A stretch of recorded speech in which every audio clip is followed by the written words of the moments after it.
And we'll bring you more on this in our late bulletin at 10:30. David Cameron called this summer's riots sheer criminality. But who exactly were the criminals and why did they do it? A full picture is now emerging. A new report has found that 2/3 of the young looters had special educational needs and 1/3 were persistent truants. Now, one Midlands city is using the information to try to prevent a repeat of the unrest. Alison Mackenzie reports. Hundreds of young people joined in the rioting. Here in Birmingham, they targeted the city centre.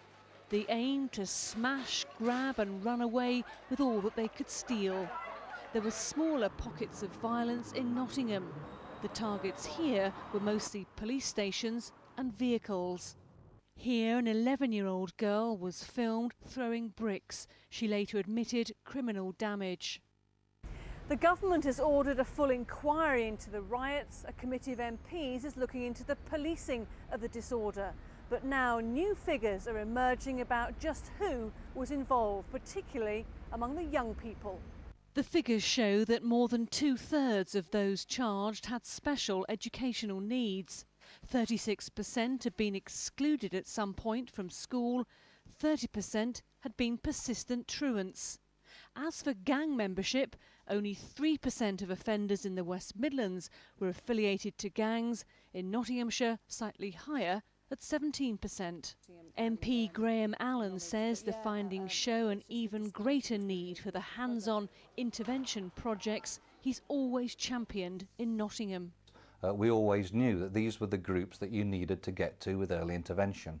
And if you bring effective parenting skills, if you develop the social and emotional capability of these babies, children and young people before they get into trouble, then you'll be saving yourself a lot of money, a lot of problems, and I believe massively reducing the likelihood of further outbreaks of the sort of rioting that we saw over the summer. Criminality, yes, but deeper causes to be explored. Alison Mackenzie at Westminster for Central Tonight. Well, joining us now is Raheem Mohammed from the charity Young Advisors in Sandwell. Raheem, what do you think is the best way to engage young people so they don't get involved in these criminal acts? I think the best way to engage with young people is through informal education, and that's through youth clubs and youth activities that happen in the evening. Because let's face it, that's when they're free and that's when they've got time to spend and find out more information and access services. Now, what about this idea that, especially in this report, that it champions early intervention and also talks about role models providing new ways to behave?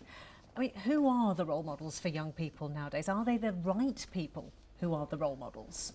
I think a lot of the time that role models, young people find that role models are within their families, because if you look at other people such as politicians, teachers, they may not be able to relate to them so much, whereas within their families, their fathers and mothers and brothers and sisters and also local youth workers, they need to be able to connect with those people that they consider to be their role models. Now, just now you were talking about youth clubs and so on, but they don't exist anymore, do they? It's a shame that youth services are being cut, and this is why young people feel that they are underrepresented because they have nowhere to go, and also because they're being underrepresented, and also because there are no youth services or youth clubs for them to go to, they're not able to voice their opinions to the right people in the right way. So what do they do then? What is there for them to do? So I think it's about working with young advisors locally who are available, and also about working with local youth workers to voice their opinions to local youth services as well.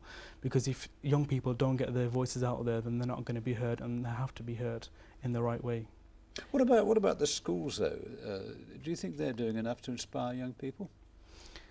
Unfortunately, I don't think personally that the schools are doing enough to inspire young people. However, they need to be working more in terms of after school clubs to get young people back into education, and also to be working harder in terms of achieving more in education as well. The usual 9 to 3 won't just do, unfortunately. That comes back to the cuts though, doesn't it, Exactly. again? So yeah. It's a vicious circle in many respects. Unfortunately, yes, for the young people. Okay, well, Right. we'll have to leave it there. Thanks for joining us. Thank you, Raheem.